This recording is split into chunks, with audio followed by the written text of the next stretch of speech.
Breon, what's up?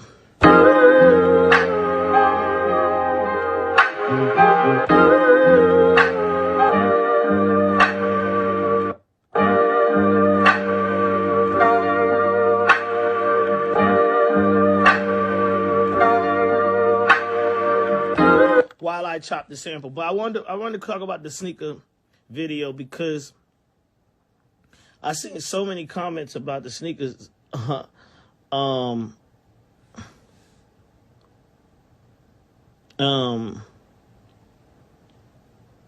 People was like, I'm too old to be talking about sneakers, and niggas was like, why do people buy all of those sneakers just to have them sitting in a room? And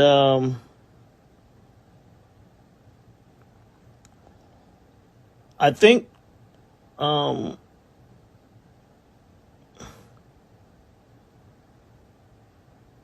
first thing we should talk about is that y'all do know I come from a different era of hip hop where, you know, in this era, it was really interesting to me when I started seeing people talk about sneakers and they talk about their plug. The sneaker plug. The sneaker plug in this era of hip hop is a nigga that goes out.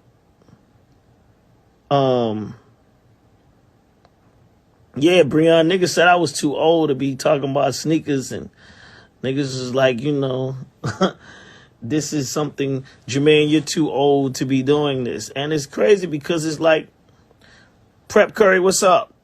Like, I mean, I don't know. I've never been a guy that put age on anything, man. You know what I mean? Like, you're too old to do, where's the book that says you're too old or you're too young to do anything? I never been too young to get this money, and I never been too old to stay fly and bust y'all ass when it comes to this fresh shit, right?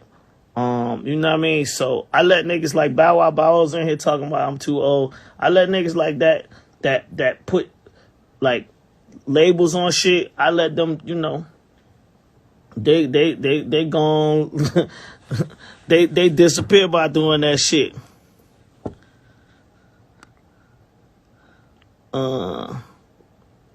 But you know, niggas got really, really mad about the sneaker shit. And honestly, I just want to say for people out there, you know, this collecting sneakers thing, I don't know if y'all niggas, like, some of y'all niggas don't be realizing, like, my upbringing and where I came from and, like, who... Man, like, you know, because it's hard. I don't even want to get into it like that. But I'm saying, like, listen. Because I seen a lot of people that, like, it's always people want to challenge me. Like, always want to challenge me. I don't know why niggas want to challenge me. I'm not the guy you should be trying to challenge, man. Like, because I come from a different cloth than all of y'all, right?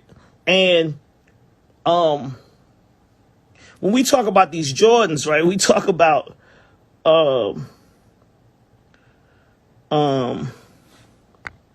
let me see what about was.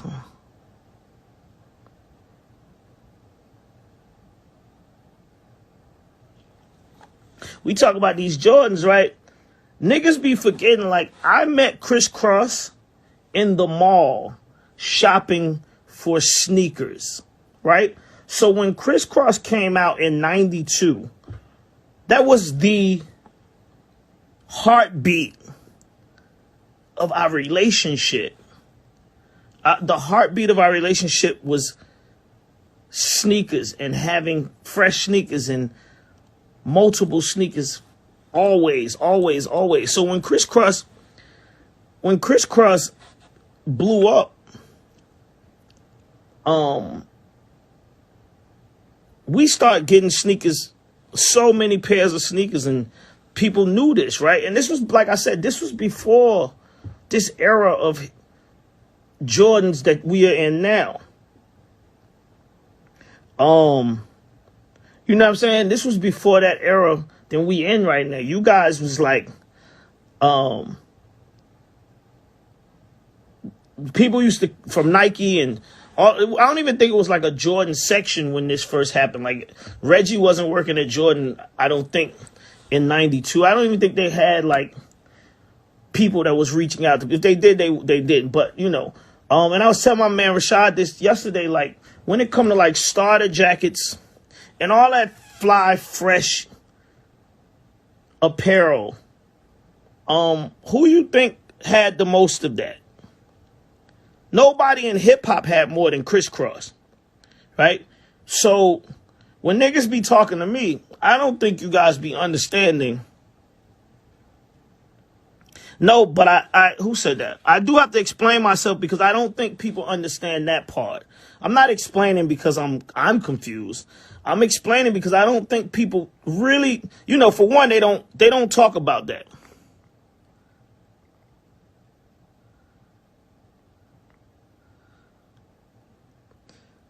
You know what I'm saying? So one, you know, a lot of the hip hop outlets, they don't actually even go into that and explore that. But,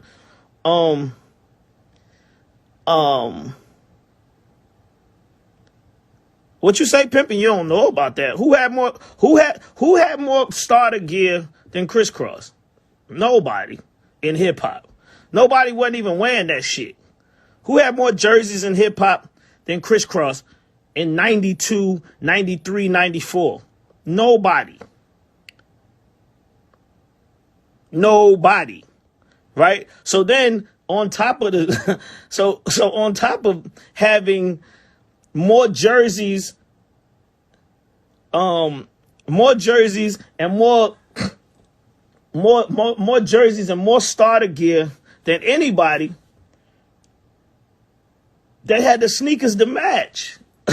You know what I'm saying? They had the sneakers to match. So then it was like, hold up, Penny. Oh, I see Penny Mac in here. You see Bow Wow acting up, Penny? That's your guy. He's always acting up. That's your guy. He's always acting up. Anyway, like I said, so I don't know, when people be talking to me, like I think you guys forget about that whole you forgot about that whole layer of my life being devoted to that.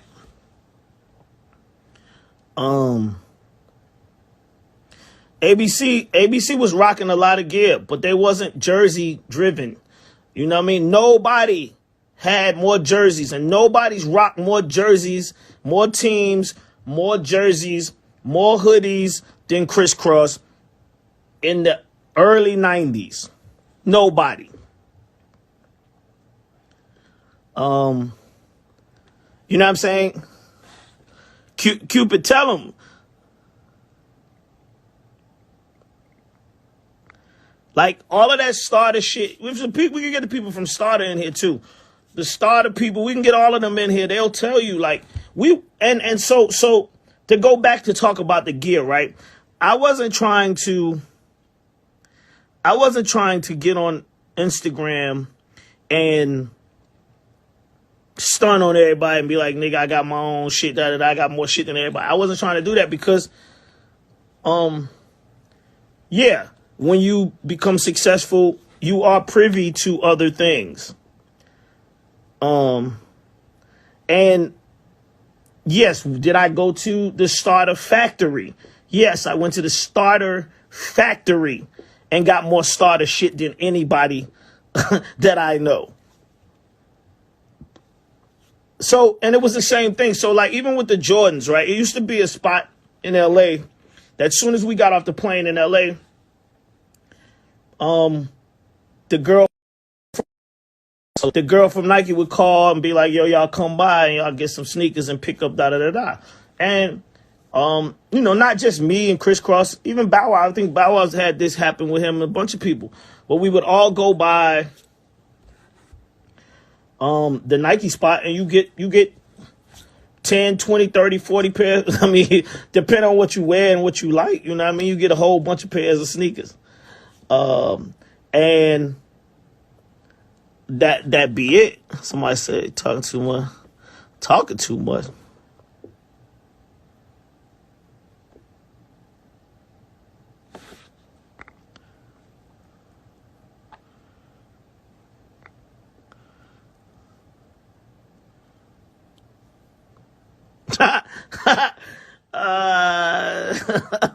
Pimping, you crazy. Y'all niggas crazy. Anyway, man, like I said, niggas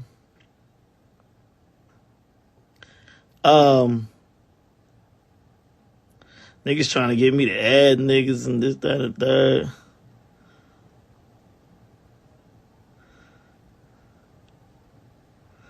Boy, if you don't stop, Bow, you better stop.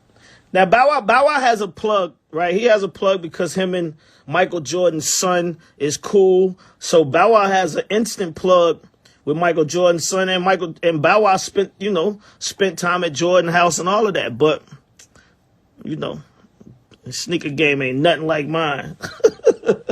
You know what I mean? And, the sneaker thing, I'm telling you, I didn't know y'all was going to be tripping like this with the sneakers. But the sneaker thing just like playing video games. I've been playing video games forever, man. You can't get mad at me because I play video games. Right? You can't. Don't do it. So I know some of y'all don't understand. Some of y'all was tripping. Y'all didn't get it. But the sneaker game's serious. And those sneakers that y'all saw was just the sneakers that's at my present house. Right?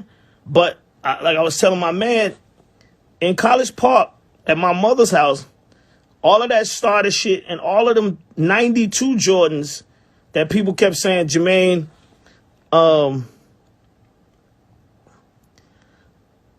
man, that boy Andretti in here. What up, boy? When we gonna get in the studio, man?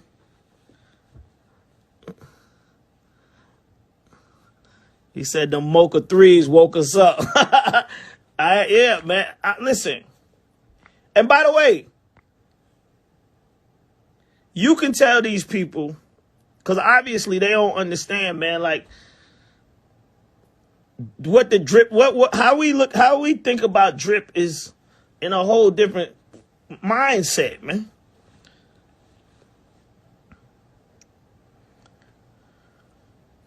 It's just a whole different space, man.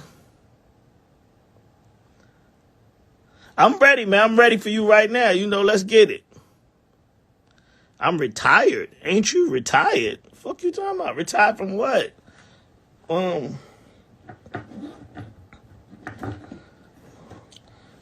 Listen. I'm in the studio right now as we speak.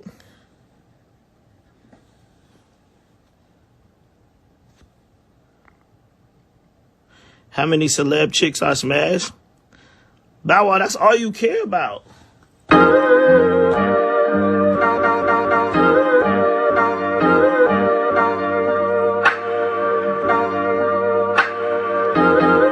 Y'all do see Bow Wow in here. All he cares about is women. So if anybody ever wants to know why Bow Wow's always have a different girl and all he cares about is women. That's all he cares about. Women. That's it. For everybody in here, that's all he cares about. Just want y'all to know that.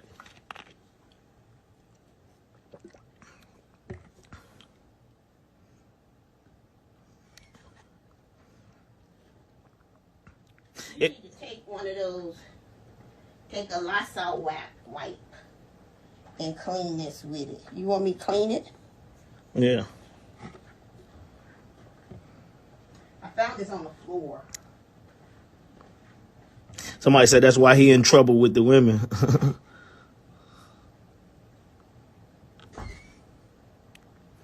Yeah, he's girl crazy, man. Girl crazy. Girl crazy, boy. He wake up talking about girls. He go to sleep talking about girls. But hey, that's what it is, man. I see that boy Cedar in here. One time Cedar, my man locked down.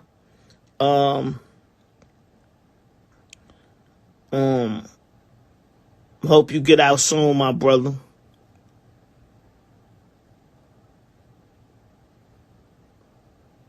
Somebody said, JD, that's still son.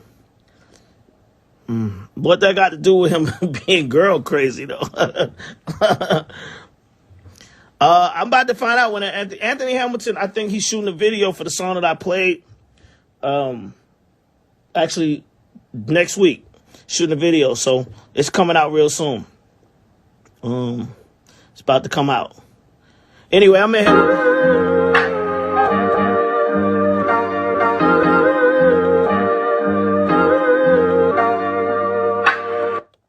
I'm in here working. I will say this before I get off because it's been heavy on my mind, right?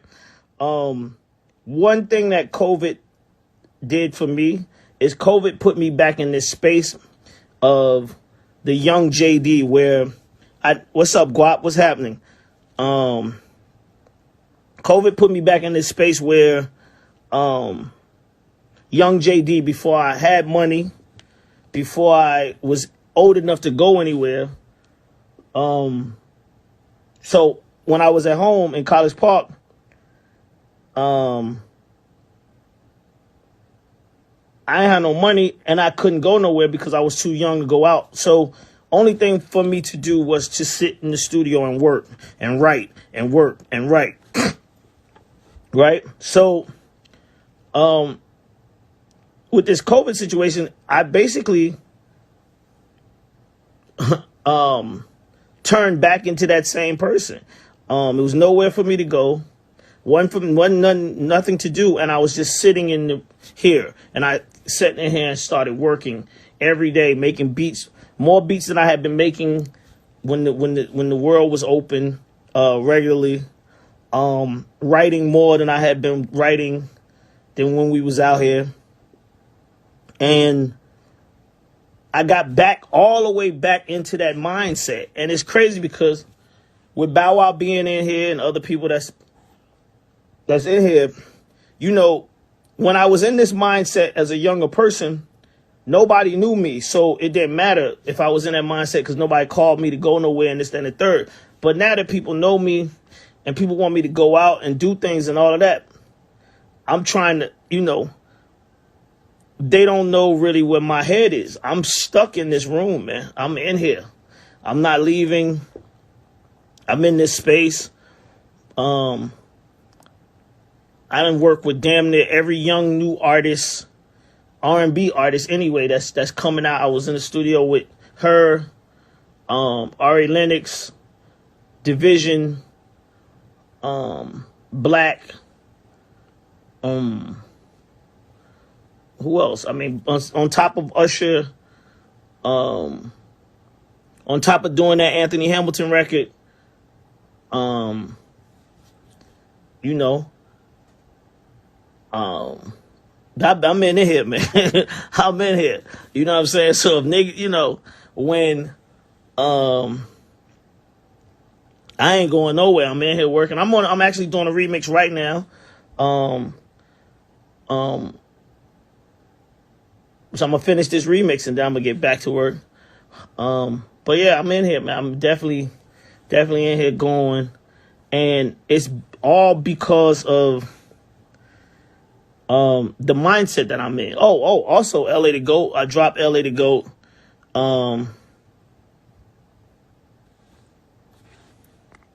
What you say? Hold on, LA done jumped in here. How you don't got more bait than Soulja Boy? Anyway, man, I'm in here talking about music, man. That's what I'm saying. See, it's always somebody trying to challenge me. Like, y'all know I got more bait than Soulja Boy. Y'all know Soulja Boy seen me with that shit on first. Like, come on, man. We know this too. But Soulja Boy, my little homeboy, I'm not even gonna front. Congratulations to Soulja Boy too, because I just was saying the other day, Soulja Boy be telling y'all what's up, and then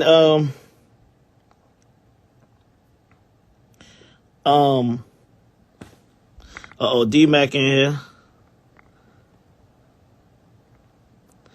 Yeah, Soulja Boy be telling y'all what's up, and then he backed that shit up. Soulja Boy out here popping, and they got a new song, and I every time I hit Instagram, I see that shit. So shout out to Soulja Boy. But anyway, like I said, man, I am back in this mindset where, and it's crazy because I had definitely transferred away from that because I was DJing.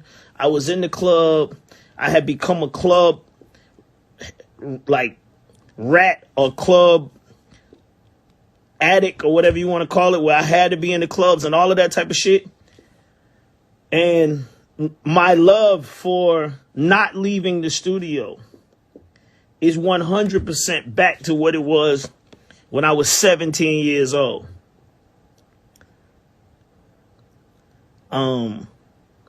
I don't have to leave this bitch for nothing. I don't care to leave this bitch for nothing. You know what I'm saying? Yeah, I was a club junkie. You right, D-Mac. I seen Liv is coming back in a couple of days, and I seen the advertisement, and I start having withdrawals. But I know,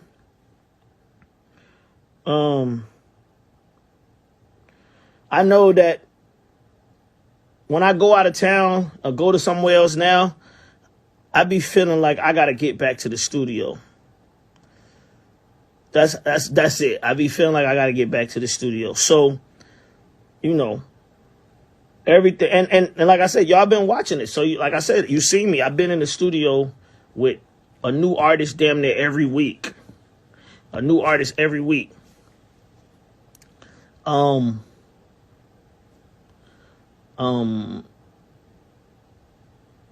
the way, that I shout out to Summer Walker. Happy birthday to Summer Walker. Let me say happy heavenly birthday to my man Shakir Stewart. I miss you. I love you, my nigga. And shout out to boy London for the party last night.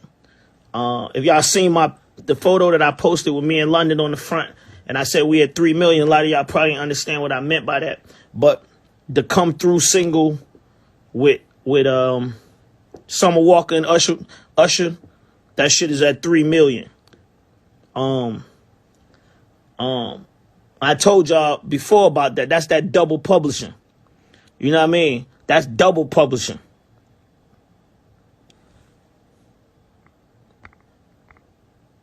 Fabo, what's up?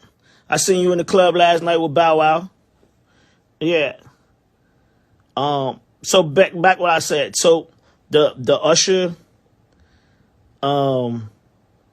Usher Summer Walker record is at 3 million. Yes, I wrote Usher's new verse on that song, just for anybody to think I'm just like trying to just hold on to something. I wrote his new verse, and I wrote the original song that they sampled.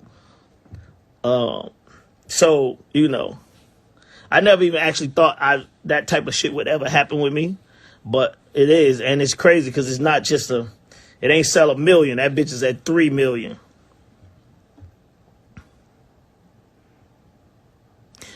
Well, you say, what do I mean by double publishing? That's what I mean when I say double publishing, because, you know, I'm getting publishing off the original song. That's a sample that London sampled. And then I wrote Usher's new verse on the new song. And that's new publishing on my old publishing.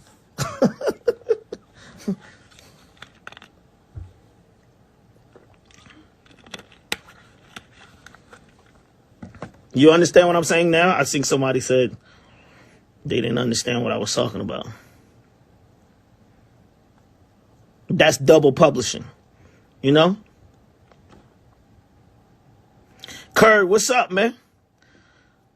I ain't heard from you. How you doing?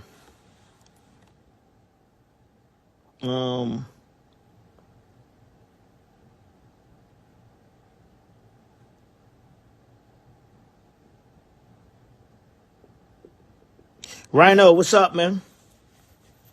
You got me over here not smoking nothing. You know what I mean? I ain't been smoking. I ain't had a smoke or nothing.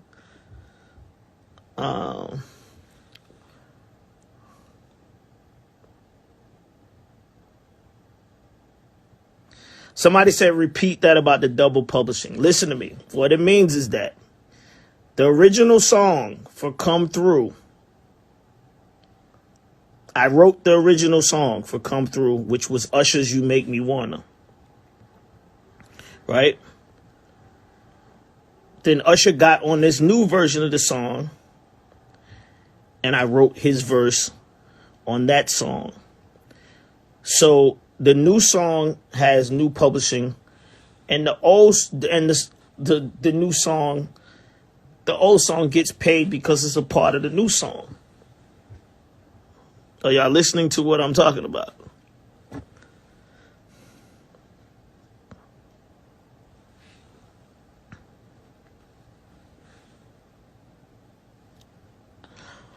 So whoever asks me, did they not understand what I'm saying? That's the definition of that. Rich homie, what's up with it, my G? Shout out that boy Rich homie Quan in here. Hey man, listen, Fable, Fable, you crazy. You the superhero, Fable. So anyway, I'm like I said, I'm in here. I'm back to work. But I did want to talk to y'all. My man LA the Goat came in here. I just wanted to let y'all know I wasn't really trying to like shit on people with the sneaker situation, because like I said, you know, I seen niggas like, you rich, you should have all the sneakers. Like, you can't downplay my life, man. It's my life. You can downplay your life. You can't downplay my life. That shit don't work. You know what I mean? You can't downplay what I've done to get to where I'm at and all of that. You can't do that shit. You know what I mean? Like, you can't do that. That shit don't work. So don't be mad.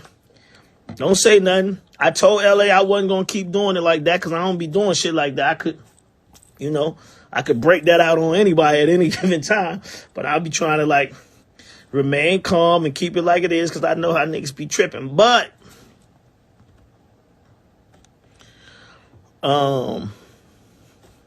you know, if niggas want it, I got that smoke. Anyway, I'm going to holler at y'all. I'm getting back to work. Y'all be good on this Monday. Oh, wait. Oh, Bart done stepped in here. Bart talking about post more kicks. Man, Bart, Tyler, what's up? Hope you staying safe. Hey, Bart, you can attest to this. Before I get off here, you're a very witty guy when it comes to the apparel business and sneakers and all of this fly shit. Like, can you contest to the fact that when Crisscross came out, nobody else in hip hop was wearing more jerseys and more starter shit than Crisscross? Anybody else that's in here that really lived through that era and understand what I'm saying, let's like